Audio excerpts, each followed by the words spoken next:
Ele é um dos responsáveis por um dos projetos arquitetônicos mais arrojados do Rio de Janeiro, o do Museu de Arte do Rio, o MAR. O projeto integra o Palacete Dom João VI, tombado, e o edifício vizinho de estilo modernista, originalmente um terminal rodoviário. Integra como? Com uma enorme laje ondulada suspensa por pilotis que une as duas construções. Na tentativa de entender melhor a relação do pai com o avô e quem foi este último, ele criou um documentário que batizou com o sobrenome da família. Sobrenome, por sinal, que ele chegou a omitir no início de sua carreira como arquiteto. Com vocês, Thiago Bernardes.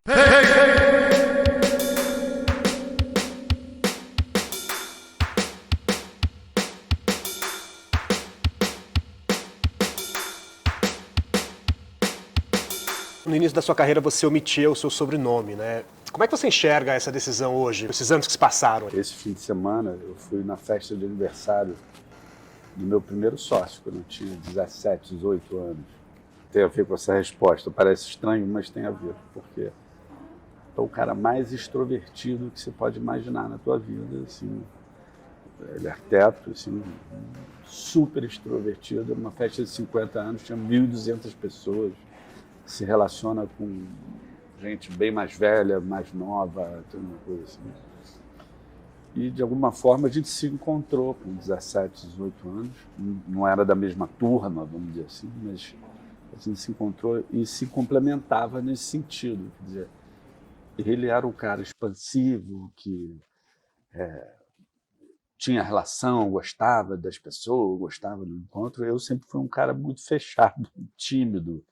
Era o contrário disso. Eu acho que eu não queria aparecer, eu morria de medo de ser olhado, comparado, acho que é bem claro, né, isso. Eu nunca quis me aproveitar muito da situação, né, então queria ficar meio atrás, escondidinho, e ver se eu conseguia fazer alguma coisa que aparecesse antes do nome, né, de alguma forma. Quando você começa a usar o Bernardes, é só depois da morte do seu pai? Ou quando Não. E aí, depois disso foi muito no comecinho que isso com esse sócio, o Miguel Pinto Guimarães, e em algum momento eu não queria que meu nome aparecesse, eu tinha meio que, eu não sei, era uma mistura de vergonha e querendo que o trabalho aparecesse antes do meu nome. Era um pouco pretensioso para um garoto de 18 anos pensar isso, né? Mas eu sofria de certa forma porque eu via a diferença de personalidade que eu tinha em relação ao meu pai, né, que era arquiteto, e meu avô também, que tinha sido um puta arquiteto, um cara importante. E seu avô muito sedutor, muito afável, conhecido por essas... Os dois. Seu pai também. Os dois eram muito sedutores, assim, muito carinhosos e abertos, expansivos. Então, eu confundia um pouco essa história, né? Eu achava que tinha que ser assim, mas ao mesmo tempo não era, né? Então, demorou muito tempo para eu me entender nesse ponto, né? Que o meu jeito também ia me trazer coisas boas, né? A minha timidez, o olhar para o outro, o cuidar do outro, a coisa mais quieta, mais escondida. Isso também tinha um lado bom, né? Demorei muito tempo para entender. Você me falou também que você demorou para ver as vantagens, né? Você só via desvantagens no sobrenome, né? Quais eram as desvantagens que você via e quais vantagens você passou a ver? Depois, é claro que eu tive várias vantagens do sobrenome. Eu com 16 anos de idade, 17, pegar um projetinho de pai de amigo, fazer o lavabo, fazer o barracão de obra, desenhar o não sei o quê, tudo assim, porque as pessoas, né, pais de amigos, sabiam que eu tinha interesse em arquitetura e que me provocaram, né, nesse sentido. É aquela coisa, eu acho que você com 17, 18 anos é muito difícil saber o que você quer fazer, né? As pessoas vão meio muita gente vai tentando a sorte, né? E eu não tinha certeza que eu queria fazer arquitetura. Na verdade, eu sempre dizia que eu queria fazer trabalhar com coisas do mar, eu adorava Jacques Cousteau na época, eu queria ser meio cientista do mar, eu falava assim, meio biologia, eu tenho essa ligação com bicho, com coisa. Então eu sempre dizia que eu queria isso, mas eu cresci vendo arquitetura, desenhando em papel milimetrado, organizando, entendendo as proporções, vivendo situações que a arquitetura me proporcionava, né? Assim, e sensações, né? Em vários ambientes. Assim. Então, era como se 17 anos, quase, eu brinco, né? Quase que por preguiça, né? Puta, eu vou fazer biologia, vou ter que aprender tudo, não tenho nada. A arquitetura, pelo menos, eu já sei um pouco. Eu achava isso, eu acho. E hoje você ainda acha que você foi para a arquitetura por preguiça? Talvez. Mas eu gosto muito de trabalhar. Assim. A coisa que eu mais gosto é vir para o escritório e trabalhar com as pessoas que têm aqui comigo. Assim, isso é uma puta terapia para mim. Engraçado, né? Eu não vejo... Eu acho que pela minha personalidade ainda tem essa relação de aprender a falar, eu estou falando com quase 50 anos, né, que eu não sei falar, mas de aprender a falar com o cliente, dizer não, né, essas coisas ainda é um desafio para mim, porque por mim eu gostaria de ficar intocado, tipo, só participando do processo criativo e não ter relação política, né, com o cliente, fazendo social e coisas assim.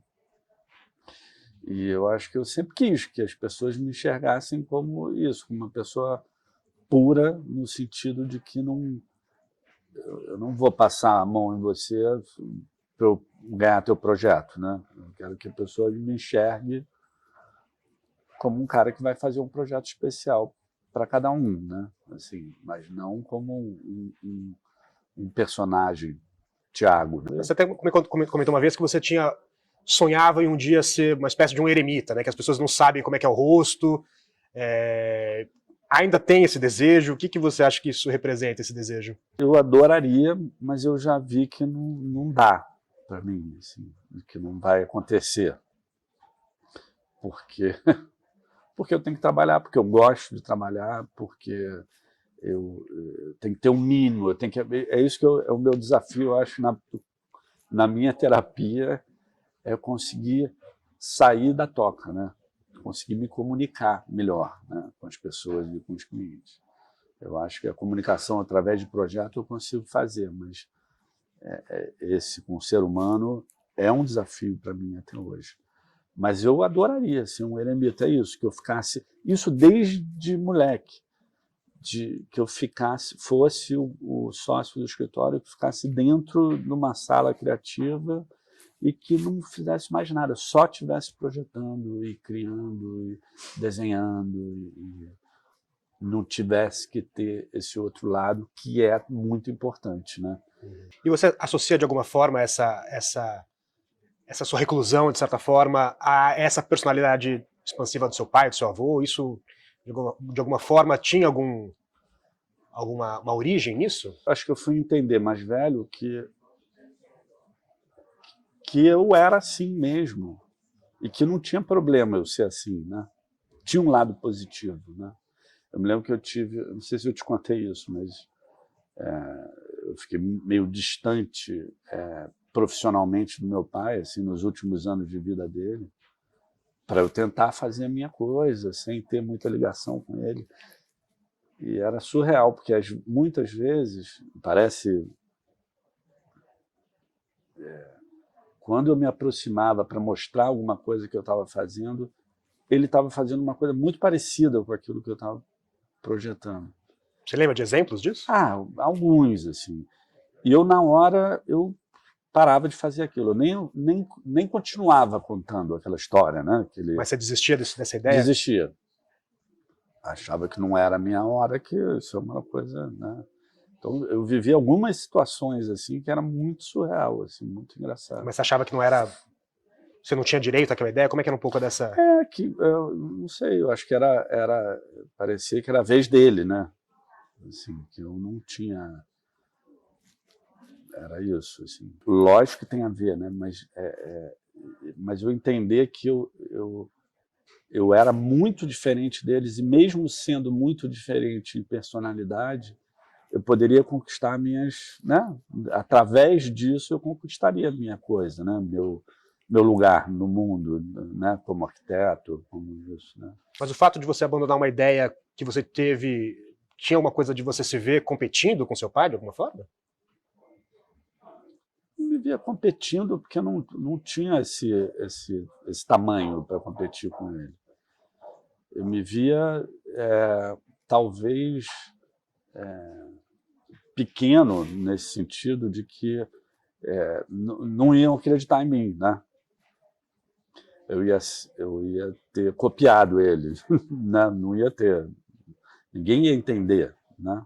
Então, eu acho que eu via mais nesse sentido, assim. Então, pô, melhor não fazer, não vou em frente nessa ideia aqui, porque, né? Isso aconteceu muitas vezes. Não era nenhum drama para mim, eu estou falando, parece que era um drama, mas não era. E aí eu tive esse papo, isso que eu estava começando a falar, que eu tive esse afastamento profissional do meu pai durante muitos anos antes dele morrer.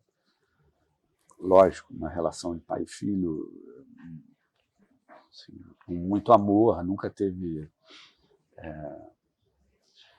E a gente se aproximou no final da vida dele muito, que ele me chamou para fazer umas viagens que ele estava fazendo de trabalho, eu fui junto. Então, um pouco antes de morrer, eu me lembro dele...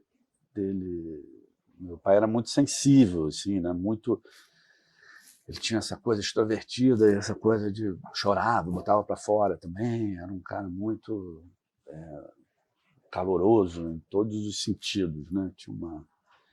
E a gente viajando junto para uma casa que ele tinha numa ilha, e eu e ele só, e ele sofrendo um pouco, meio chorando, falando da angústia que ele estava, dos trabalhos, que estava com muito trabalho, o momento profissional dele, ele estava um pouco assustado com as coisas.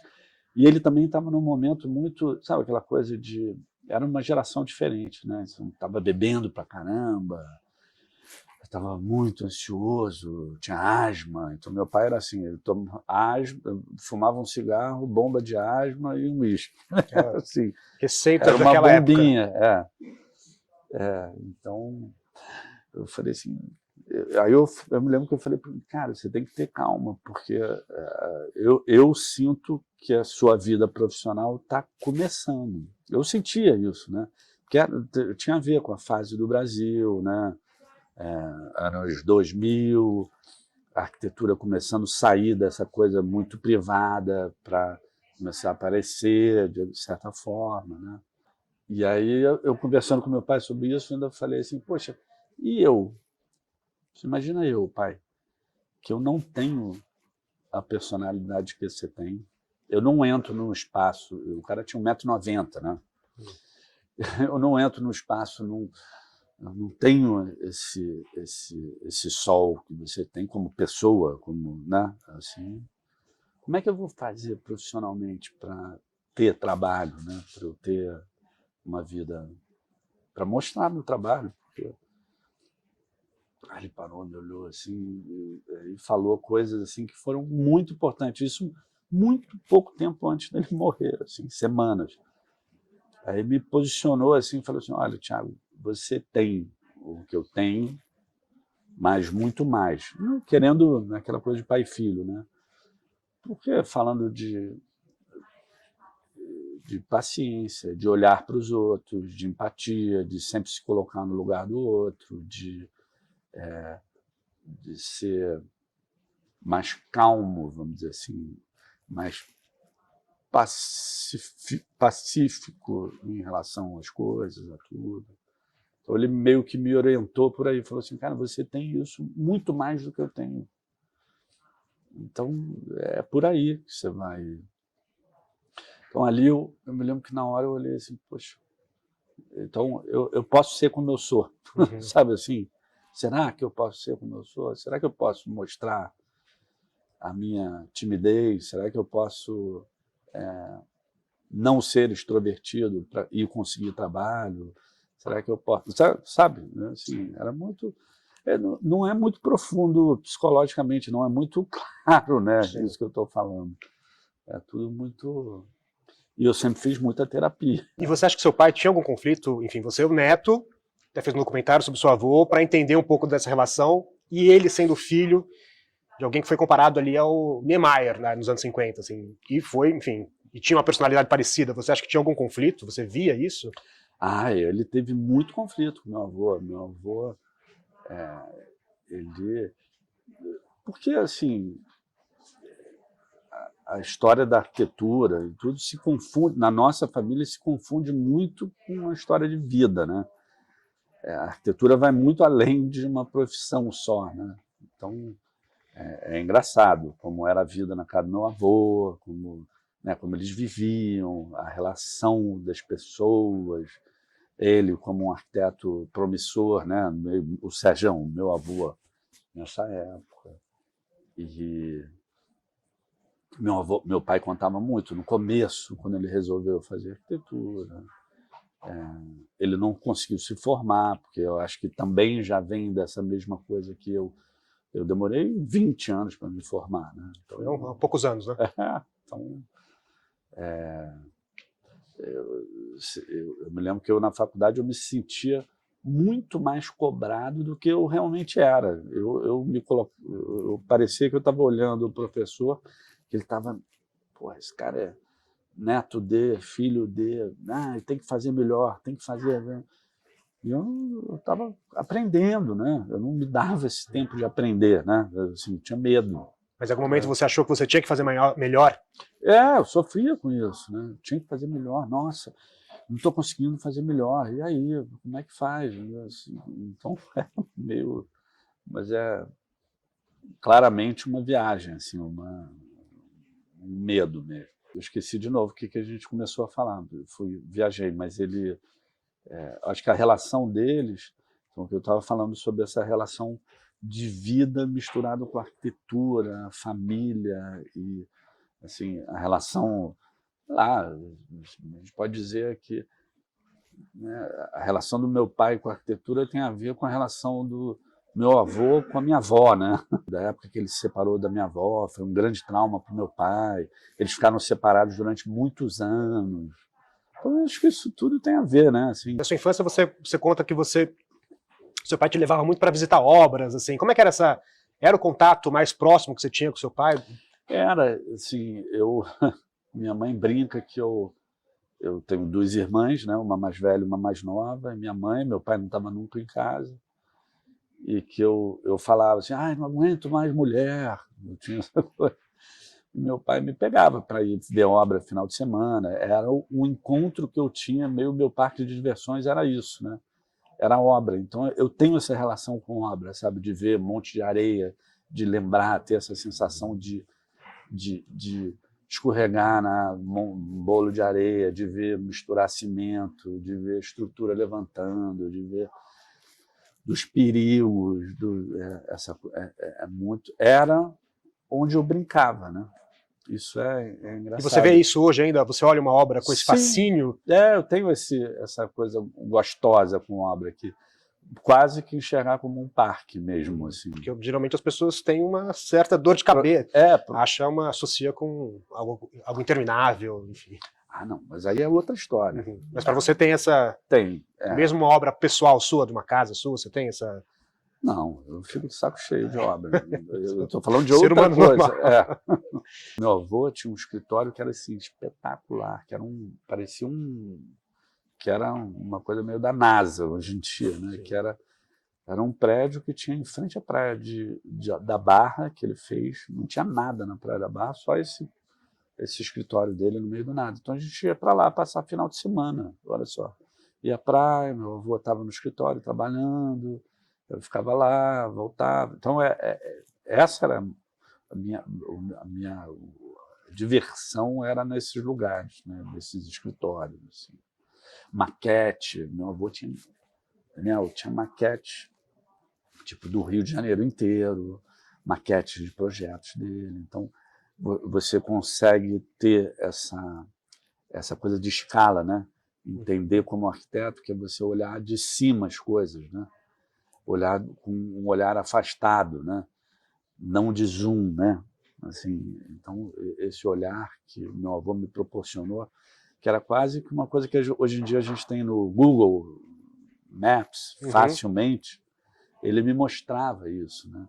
Ele tinha muitos mapas, ele adorava mapa, ele foi o primeiro cara a ter mapa da NASA no Brasil, sabe? Assim, ele gastava todo o dinheiro dele com essas coisas. Como é que você se sentia, por exemplo, ao ver, por exemplo, um projeto como, sei lá, o Hotel Tambaú, assim, saber que seu avô que tinha construído, né, que parece que está quase uma nave espacial na areia, como é que você se sentia sabendo que era seu avô que tinha feito? Eu não sou o pesquisador da história do meu avô, eu não conheço todos os projetos dele. Volta e meia aparece um novo, assim, pô, Thiago, você conhece o projeto tal, teu avô fez, não sei onde. Nossa, aí me surpreendo, né? Mas esses projetos que eu via do meu avô eram interessantes porque era um olhar completamente fora do comum daquilo que faziam normalmente para aquele espaço, né? Então, o Hotel Tambaú, me lembro quando eu fui, com 12 anos de idade, com meus pais, visitar o Hotel Tambaú, né? O que era uma arquitetura na Paraíba naquela época? Aquilo era uma espaçonave, né? Aquilo era do futuro. Então, era muito impressionante. Como é que ele teve esse olhar, né? Meu avô tinha essa visão de arquiteto um pouco que pode transformar o mundo, né? Que eu não sei se eu sou assim, né? Mas porque era uma patona ali no meio de uma praia, ocupando a areia, né? Mas faz todo o sentido hoje em dia, pensando. Mas, então, como ele estudava, ele deu essa abertura para a gente mostrar que tudo estava para ser transformado, né? Que você não precisava copiar nada, que você podia melhorar, né? Meu avô tinha isso, desde na mesa de jantar dele, ele dizia que o formato do prato era errado, o copo tinha que ser um triângulo para encaixar o nariz, tudo ele queria transformar. O talher não precisava ficar assim, que era pior, que você tinha que... Mas ele tinha protótipos disso? Tinha protótipo, o imã, o talher tinha que ficar em pé, por isso, um imã encaixado num espelhinho que era o copo, sabe, essas coisas. Então tudo era meio que parecia uma brincadeira, uma coisa assim meio de... Então isso era muito interessante, né? Isso me alimentou muito, né? Coisas simples, que hoje em dia a gente acha que é normal, mas assim, no Rio de Janeiro, por exemplo, o escritório do meu avô tinha aquela porta que só tinha em aeroporto, que era aquela que você pisava, tinha um tapete que você pisava e a porta abria automática, assim. Estou falando uma coisa que todo mundo tem hoje em dia, mas não existia isso. Ele desenvolveu isso na época com o cara.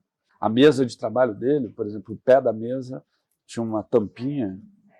Aí ele fazia um projeto, a sala de desenho era lá embaixo.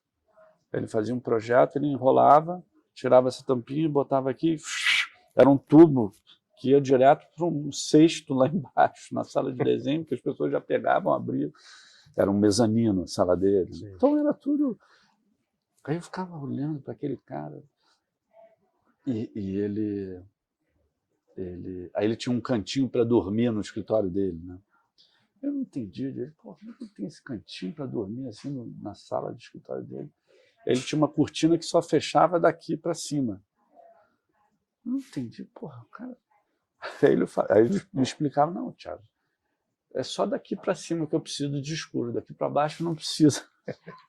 Pode estar claro. Quase... tá. Então, a racionalidade quase no limite. Assim, uma coisa assim, que criança tem, né? Então eu acho que a gente fica buscando isso. Né? É verdade que a história de que ele foi assaltado e convenceu os bandidos a levarem os itens que ele não gostava? É super verdade, super verdade. Mas no filme a gente mostra isso. Cada um conta de um jeito, né? A história virou uma coisa meio... Uma lenda da família. Mas ele virou padrinho do filho desse cara, do ladrão. Do ladrão. Ajudou a empregar o cara depois, teve um monte de coisa. Ele era um cara, uma figura, né? Esse documentário você fez com o intuito de entender quem era seu avô e também a relação dele com seu pai. Você acha que hoje Entende ele? Como é que você vê hoje o seu avô? Não, eu tinha uma pergunta que eu sempre me fazia, assim, que era...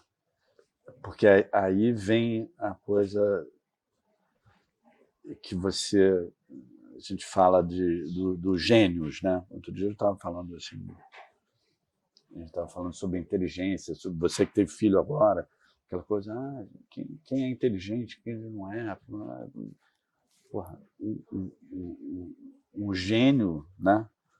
E quem convive com o gênio é muito difícil, porque ele é gênio por um lado da vida, né? Mas não quer dizer que ele tem uma inteligência emocional para a família, para relacionamento, né? Então, assim, tem esses dois lados. Então, eu acho que meu avô tinha essa dedicação muito grande ao trabalho, essa coisa.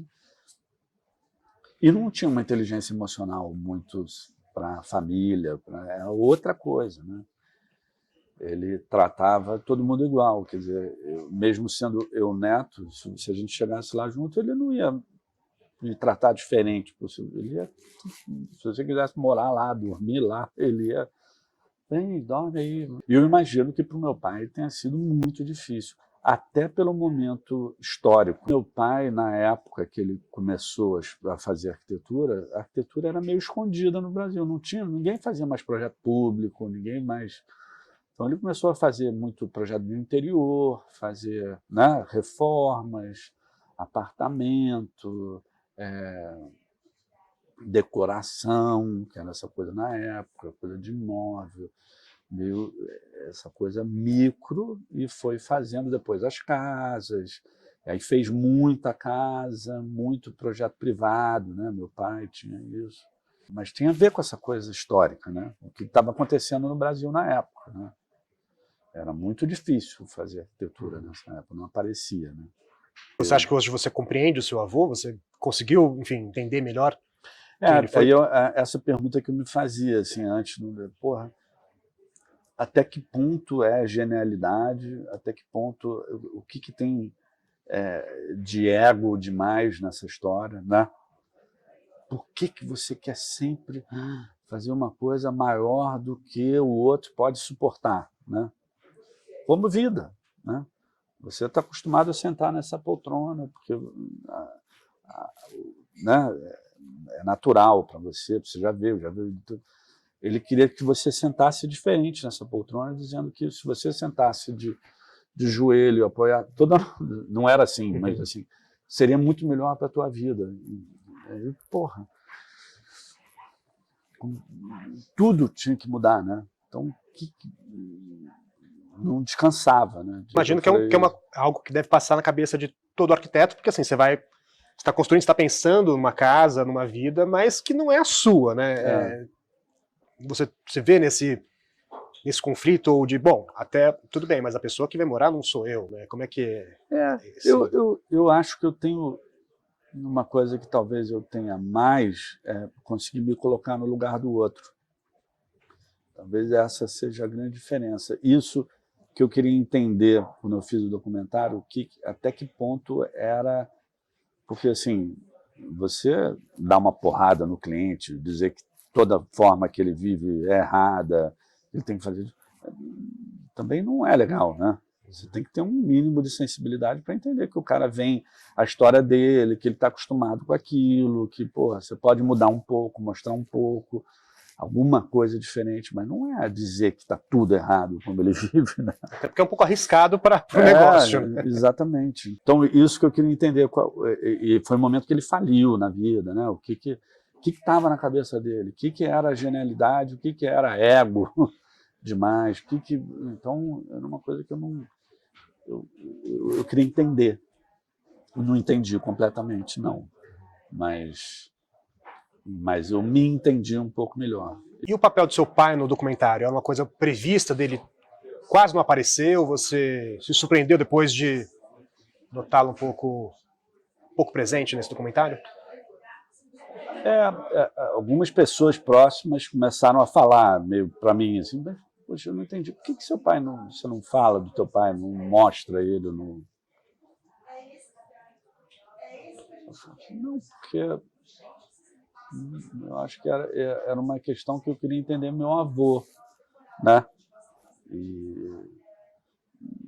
Mas eu, hoje em dia, eu acho estranho eu não ter aparecido, né? Eu não ter falado tanto, me relacionado com meu avô através dele, né? Eu acho um pouco esquisito hoje em dia. Mas assim, eu acho que eu não tenho o afastamento necessário para conseguir fazer alguma coisa do meu pai, né? Meu pai morreu com 52 anos, Daniel. Muito cedo. Você tinha né? 24 nessa época, né? Eu tinha 20... Não, eu tinha 26. E assumir a sociedade dele com o Jacobsen, como é que foi essa... Os clientes começaram a entrar em contato, mas como é que você se sentiu estando ali, de certa forma, no papel dele, ali, numa posição dele, né? Acho que as pessoas enxergam assim, como você está falando. Mas eu, na época, eu enxerguei de outra forma. Por isso que eu consegui fazer. Assim, meu pai morreu sem... Não tinha guardado dinheiro nenhum. Assim, era menos 30 mil reais no banco. Tinha um apartamento que minha mãe vive, né? Tem até hoje. Estava construindo uma casa, assim, meio de final de semana, estava em obra, mas não tinha dinheiro nenhum. Então, quando meu pai morreu, eu, com 26 anos, é isso, eu tinha que... Falei, caraca, como é que vai ser? Eu não posso manter o ritmo que eu queria ter para o meu trabalho, para o meu estudo, para a minha pesquisa, para a minha coisa. Então eu fui meio atropelado por essa coisa dos clientes que estavam com meu pai, uma coisa assim, e que muita gente quis me ajudar, né? E foi por aí, assim, e eu não me vi, porque eu tinha o meu escritório com o Miguel Pinto, que é esse que eu falei no começo. Os clientes começaram a aparecer, o Cecedo, que é o Paulo Jacobsen, estava no acidente também, né? Então ficou hospitalizado, ficou ruim alguns meses, e não vinha para São Paulo. Ele já na sociedade que eles tinham, ele já não era o sócio que vinha para São Paulo, quem vinha era o meu pai. Ele tinha começado a trabalhar com meu pai como estagiário, era uma coisa assim. Então, os clientes começaram a me ligar, querer que eu terminasse o projeto. Então, eu não senti que eu assumi o papel dele. Eu senti que eu estava no meu escritório e que os clientes começaram a vir, que a coisa eu fui sendo incorporado à história de uma maneira, não fui, né? Você visto dessa outra forma, teria tido dificuldades? Eu não ia conseguir fazer. Eu não ia conseguir. Então eu precisei mudar a cara da história, o escritório era o nome do meu pai, né? Precisei, assim, tudo mudou, a equipe foi mudando. Eu acho que só hoje eu tenho a paz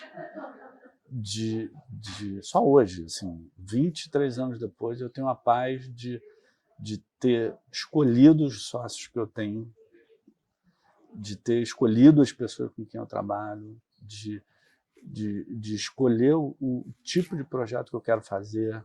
Hoje em dia, de ter essa paz total, de vir para o escritório por diversão, é uma diversão, né? Porque assim, é muito dinâmico tudo aqui, é sempre lotado de gente. Então, assim, hoje eu tenho paz.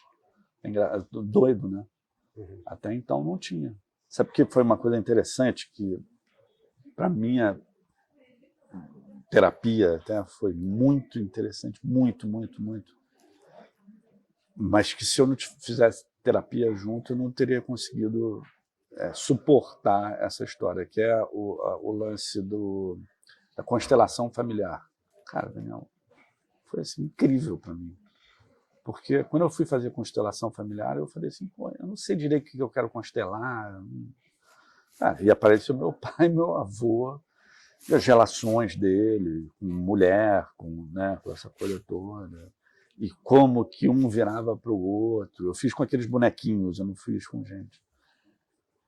Cara, foi uma loucura. Eu entendi muita coisa ali. É surreal. E aí você entende por que um assim, e o que você tem que quebrar, né? Porque são esses padrões que se repetem, que o padrão que meu pai sempre reclamou do meu avô em relação à família, quais foram os padrões que ele repetiu, mesmo criticando o que ele repetiu, né? E que eu ainda sofro com certas coisas e vendo o que eu tenho que quebrar como padrão, que não é meu, que vem desses padrões que veio do meu avô, do meu pai, né? Hoje você diria que é uma coincidência o fato dos três terem optado pela arquitetura?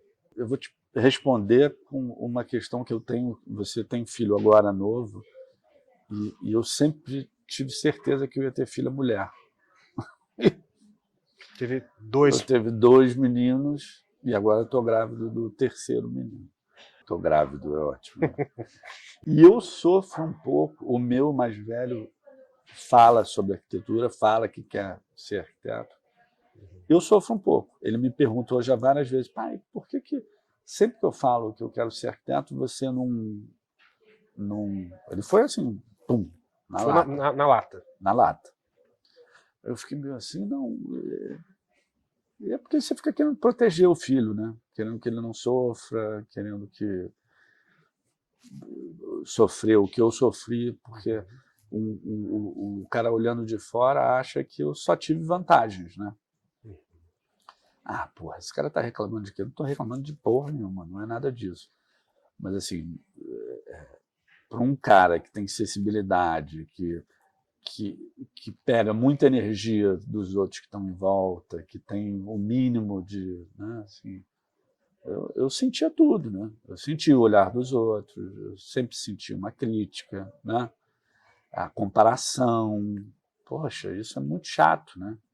Você ser comparado o tempo inteiro. São pessoas diferentes, fazendo uma coisa parecida, uma profissão, mas que é uma profissão que a arquitetura, assim, eu digo que o que meu avô fazia é completamente diferente do que eu faço e do que meu pai fazia, e o que eu faço é diferente do que meu pai fazia, assim, né, meu avô, ele teve um momento na vida que ele saiu da arquitetura e viu que a arquitetura ele não conseguiria mudar o mundo do jeito que ele imaginava, né? A arquitetura era uma ferramentinha, mas não era o que ele precisava. Então ele virou político, ele tentou se candidatar a prefeito do Rio, teve uma coisa assim, né? Então a gente somos completamente diferentes. Então essa coisa do meu filho, eu falo assim, cara, você tem que ser você. Como é que é para você enxergar, assim, visitar, por exemplo, o Museu de Arte do Rio e saber que aquilo foi ser um dos responsáveis? Como é que você se sente vendo a magnitude dos projetos? Então, é porque tem esse processo de arquitetura, o prazer, assim, aquele tesão, aquele prazer, aquela meio angústia, é muito no processo criativo lá, né? Assim, esse é o grande lance. E graças a Deus a gente tem muito isso, porque tem bastante projeto. Então essa coisa acontece o tempo inteiro, da gente criar e ter gente desenvolvendo um pouco, volta, aí aquilo melhora, né? Assim, mas o processo criativo é muito curto pro quanto dura um projeto, né? Então, assim, eu acho que é quase que um vício, né? Eu sinto quase que um vício de ter esse prazer, né? É um vício mesmo. É um vício de trabalho e desse prazer da angústia. Quando eu não estou projetando e criando uma coisa que eu tenho tesão, eu acho que eu dou uma certa... E você tenta, o máximo possível, não repetir ideias, né? Então você tem uma angústia de fazer coisas... diferentes. Eu falo isso, de repente pode parecer meio...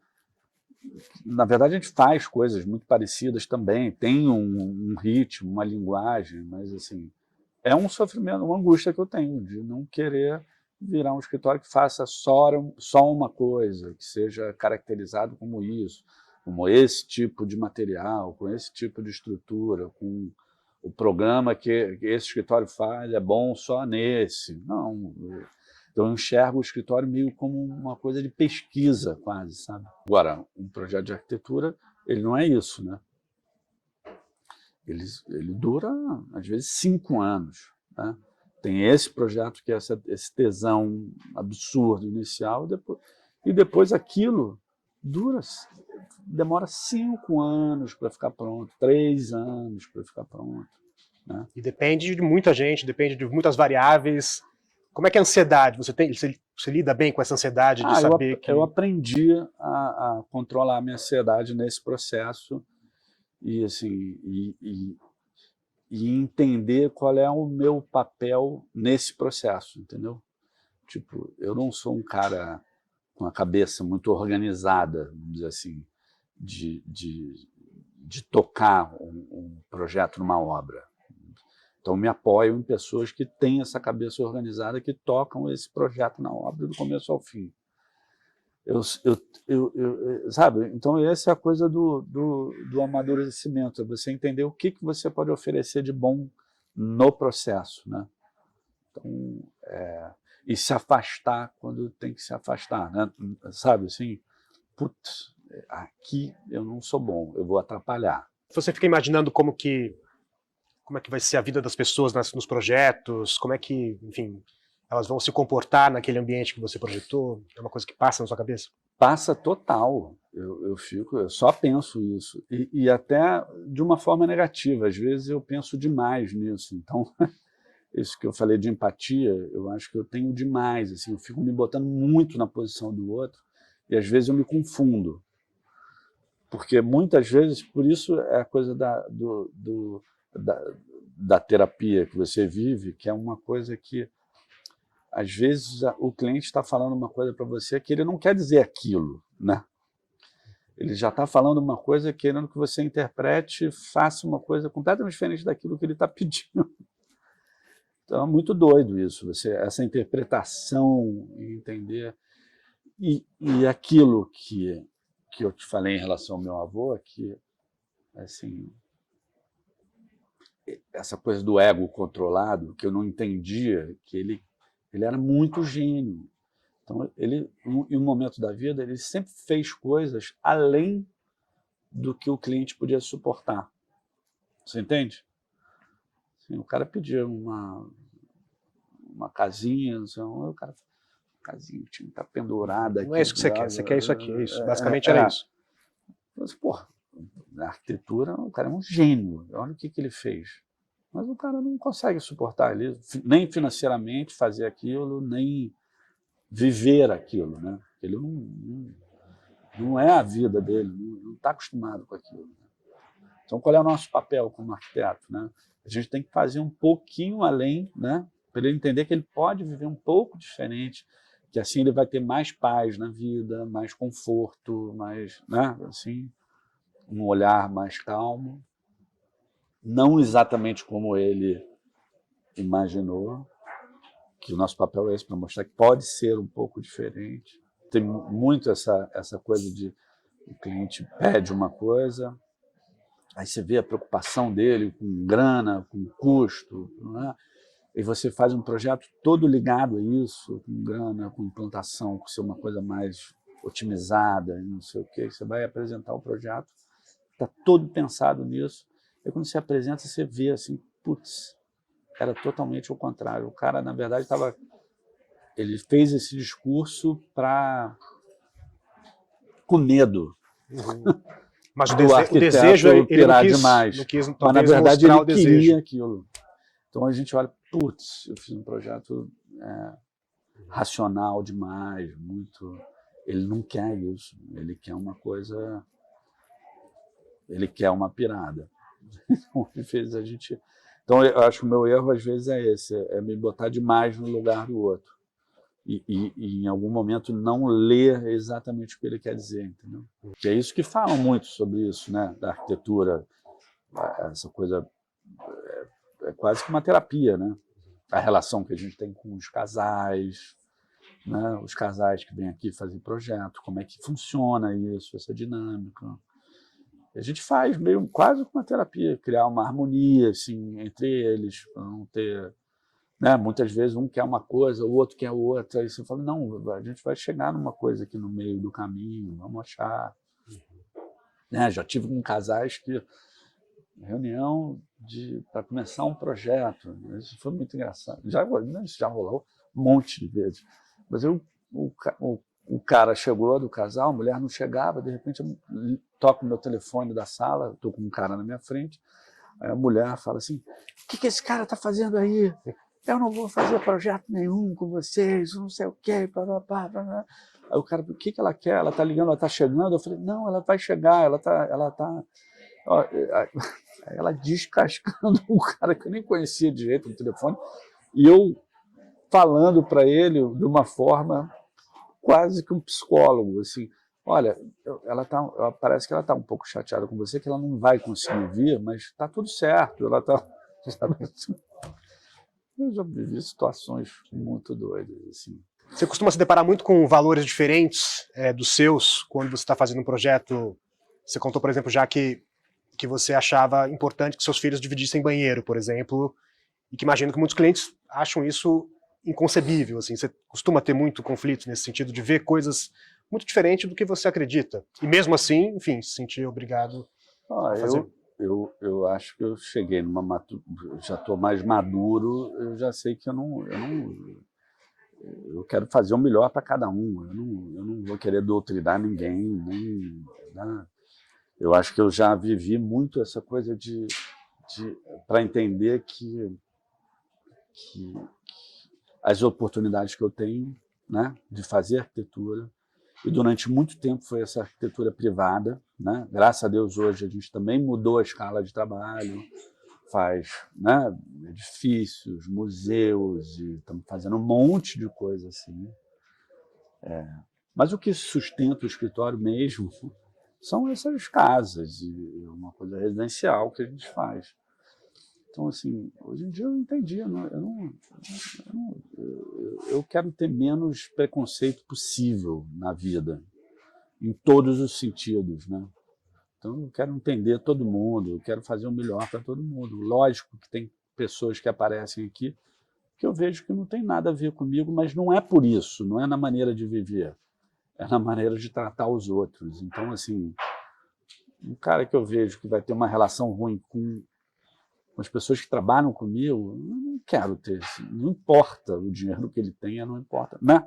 Ele pode ter um gosto completamente diferente do meu e ser uma pessoa maravilhosa, a gente conseguir se entender perfeitamente. Ou ele pode ter um gosto muito parecido comigo, mas ser uma pessoa que não faz essa harmonia entre as pessoas. Eu não quero isso, né? Imagina, se eu fosse fazer as coisas só como eu vivo, coitada das pessoas, né? Eu tenho essa cabana lá no Paraty, lá no Mamanguá, né? Tem alguns clientes que gostam, mas tem uns que eu não tenho porta, a sala é uma varanda, nem fecha, tem uma lona assim para fechar. Eu acho o máximo, eu tenho essa relação com a natureza, sempre tive esse contato assim muito. Mas se você não tiver, qual é o problema? Se você quiser estar na natureza mais protegido, vamos bolar uma maneira de fazer isso direito, né? Então, por isso que as coisas são especiais para cada um, né? Não adianta querer doutrinar, eu ter uma maneira de viver e estar dizendo que você tem que viver igual a mim, nunca vou dizer isso. Já se sentiu em conflito imagino que sua maioria da clientela são pessoas com dinheiro, de trabalhar um pouco para esse segmento, isso já trouxe algum conflito? Olha, eu jovem, sim. Eu mais jovem, com menos maduro, sim. Eu sofria um pouco. Hoje em dia eu fui entendendo que a arquitetura, assim, desde que a arquitetura existe, ela precisa de dinheiro para ser feito. Aí você consegue entender que a arquitetura ela é uma ferramenta, ela funciona socialmente de uma forma mais pura, se estiver ligada a uma sociedade e a uma política pública bacana, né? Que você não tem como arquiteto fazer com que mude tudo. Então, assim, eu tenho um papel como arquiteto. Agora, a sociedade e os políticos têm que me chamar para fazer, né? O bem para os outros, né? Não só para uma coisa privada. Você contou, por exemplo, de uma história ótima de um cliente que chegou aqui, não sei se foi exatamente aqui nesse escritório, mas falando que não era com o dinheiro dele que você iria ganhar um Pritzker. Como é que você lida, então, assim, ó, não é isso que eu quero, como é que você lida? Pô, eu rio, né? Porque esse cara ele é amigo, né? Ele virou amigo. O escritório, lembro que eu te contei isso, que ele bateu na mesa, ele é muito grande, assim, espalhafatoso, ele falou assim, você está achando que vai ganhar Pritzker com meu dinheiro? Não vai, não. Porque eu fiz uma coisa um pouco além do que ele podia suportar, né? Era exatamente isso que a gente conversou até agora.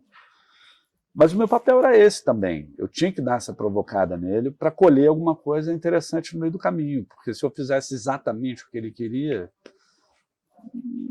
eu não ia ter tesão nenhum, né? Então eu acho que eu joguei uma bomba no colo dele, ele me devolveu e a gente chegou a um acordo. Foi meio por aí. Nesse caso, foi isso que aconteceu. Essa é a minha dificuldade, de dizer não, de... Assim, a Luísa, minha mulher, fala assim, cara, você... Sabe, de chamar uma pessoa... Eu fico sempre me colocando no lugar do outro, sabe, assim, de coisas, aquela coisa do direito. Mas você tem o direito, aquela coisa, a coisa mais aflitiva da minha vida é isso. Uhum. Pô, mas você pagou para isso? Eu falei, mas, porra, mas e o cara? Isso você acha que às vezes te prejudica? Ah, sim, bastante. Dificuldade de dizer não também, hoje em dia, porra, a coisa mais complexa que tem para mim é dizer não, porque tem coisas que você sabe que não é para você, né? Só que você insiste em algum momento na tua vida por achar que tem que vencer esse desafio. Eu tinha que ter dito não. Bastava falar não. São mais de 130 pessoas aqui no escritório, é isso? Não. Eu acho que aqui em São Paulo tem umas 80 pessoas por aí. Aí no Rio tem mais, sei lá, 40, 50 pessoas. E tem em Portugal também, né? Você imagina o que as pessoas pensam de você? As pessoas que trabalham para você, que imagem elas têm de você? Não imagino, não. Mas o que eu brinco que eu tenho uma relação com todo mundo, quer dizer, eu não tenho relação com todo mundo, né? Muita gente hoje em dia aqui no escritório, mas as pessoas com quem eu tenho relação, eles sabem que eles podem contar comigo de igual para igual. Eu não me sinto um diretor, um chefe do escritório. Então, eles me sacaneiam, a gente tem uma relação assim, muito, né, essa coisa humana, não tem... Eu tento nunca me colocar acima dos outros. Isso é uma coisa que eu aprendi com a vida, né? Com essa coisa de me colocar no lugar dos outros. Eu espero que eles me enxerguem como uma pessoa como um amigo, que está aqui para a gente fazer uma coisa junta e para cima, né? Obrigado. Cara, não falei porra nenhuma, né?